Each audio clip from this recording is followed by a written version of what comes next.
Putting aside our sorrow, we renewed our faith in the prophecy that other rings would be found, and see how our faith has been rewarded. The Covenant used to be the main threat, and it was a MacGuffin in the original Halo series because the real threat was the Forerunner legacy and the Flood itself. The Forerunners have been the source of so much mystery throughout the Halo franchise. It was something that was just fascinating to us. So far it's been a lot of stumbling into their belongings. Like we found Halos. And now we found something more. We found the Prométhéens. There's a degree of animalistic fierceness that maybe you didn't see in previous games. The conditions and the context are what pit a hero and antagonist against each other. For this game, we're going to get to see a lot of complexity to their civilization. From their worldview, what they're doing has to make sense. Trying to figure out ways to tell that story without interfering with the shooting aspect of it has been a really challenging thing. We've gotten glimpses of this Forerunner presence that was kind of always there, open as to whether it would ever erupt. And it did. We're trying to really take game systems and manipulate them and give them emotional coloring and context. We wanted to create something that could stand alone and be an enemy that is just as challenging, just as engaging as the Covenant has been in the past for Halo. A lot of that initial discussion was around if you had this incredibly evolved race and they were well beyond humanity, the Covenant, what would that look like?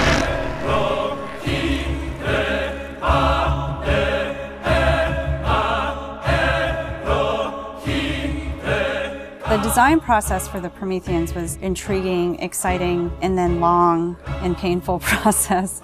I think just because everyone was so invested in what they wanted out of them. How do you imply something strong, something vertical, something different? And how could we actually have a global logical language out of that Forerunner philosophy? Anybody who's played Halo goes, okay, Forerunners is the silvery angular stuff with blue lights across it.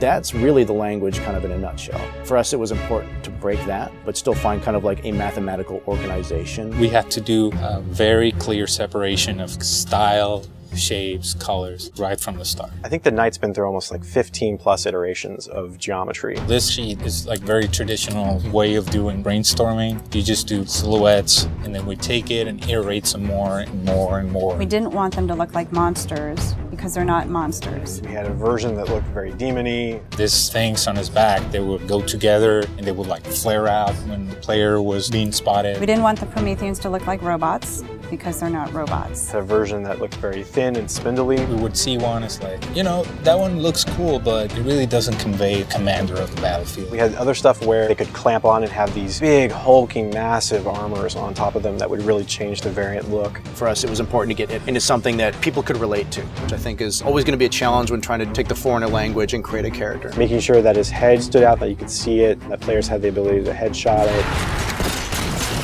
It falls also onto animation. They're able to bring these guys alive and make it feel believable and plausible and still be very fast and lethal. Locomotion didn't look heavy enough at one point, so we scrapped everything and did it all again.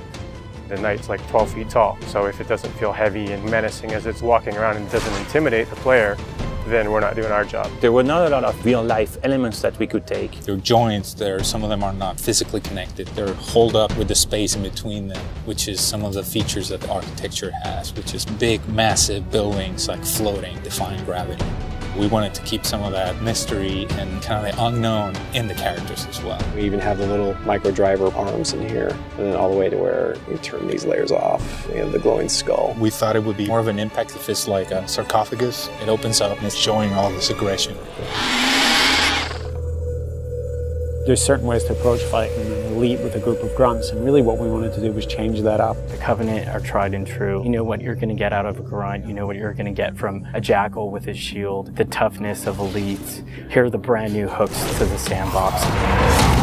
Prométhéens are made up of the Knights, the Watchers, and the Crawlers. One of the big focuses for us in the design of the Forerunners was to have these different enemy classes that would be able to work together. Having this dissection so that when the player went into combat, he's sort of tactically evaluating which order to take guys out. They don't act independently of each other. You put any combination of them together, and the strategy you need to engage with them is really different. There are a variety of Knight classes.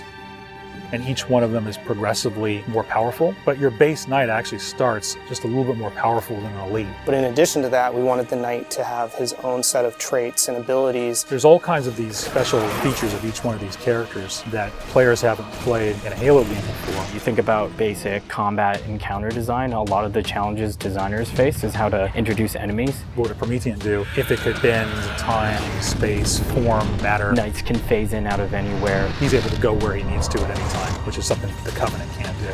Heads up! Crawlers can walk on walls, walk on ceilings. If a knight shield bursts, crawlers will come rushing at you and try and like melee the player to get more aggressive. These certainly slot into that grunt style combatant. And so there was certainly a want to make sure that we can get a lot of them on screen. If you let too many of them get together, they become a really formidable force. One-off, super fun to take out all together. It's like a pack of feral dogs. Its mandibles, when it screams, will actually separate and float around in the air while it's howling. Animation added so much fresh behavior to this character. It's very exciting. The Watcher is definitely a support class. One of the things we wanted to do with the Forerunner characters was constantly have them mix up their tactics and make the player react to it. The Watcher is able to regenerate knights.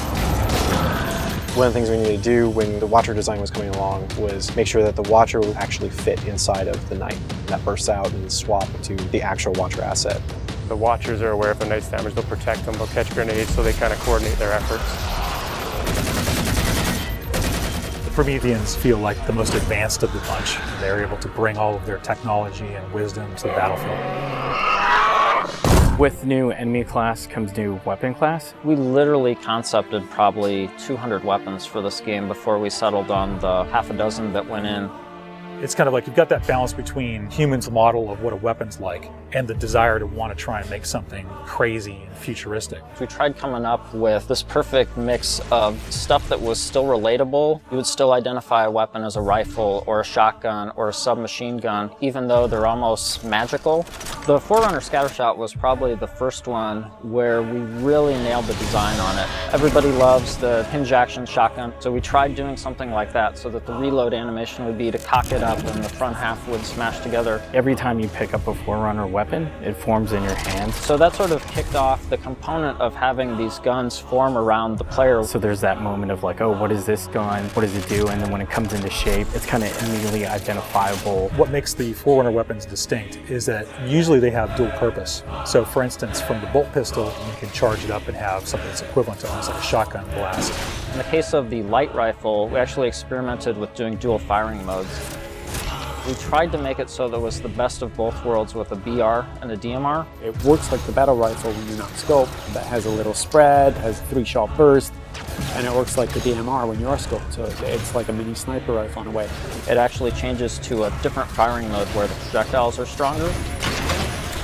One of the big things that we really focused on for them was making sure that the weapon doesn't just feel like a chunk of metal, but that it actually has glowing energy that's flowing through the gun, going down the barrel, so that everything is very full of life. The moment where all the Promethean effects really started to click the most was when we started showing the dissolve whenever you kill a knight. That was really when we started to feel, yes, this is something cool, this is something unique, and something that we haven't really seen before. This is an early prototype of the Knight E-Res. As the sphere expands, you see the particles are birthed, and everything in the red region you see will be the crack and the erode. When you shoot and kill the knight, the actual point on the body where you did the damage is where the dissolve starts. So if you shoot from his foot, he will de-res from the point of his foot up. The end result, when we blow up a knight, they dissolve, proving that the technology works.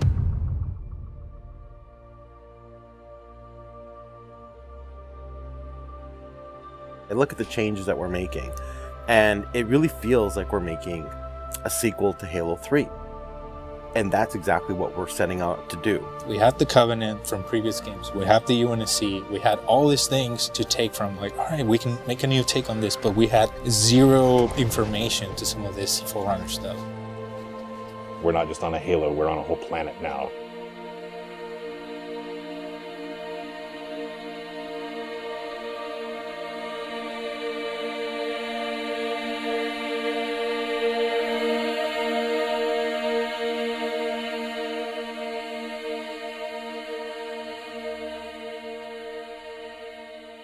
We're not just threatening one corner of the galaxy, we're threatening everything.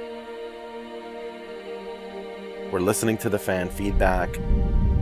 We're incrementally evolving different aspects of the game design, but there's nothing really revolutionary. And I think that's important, because I think really good design is evolutionary, not revolutionary. And I think at some points we got in our heads with this game that we're just going to make another Halo.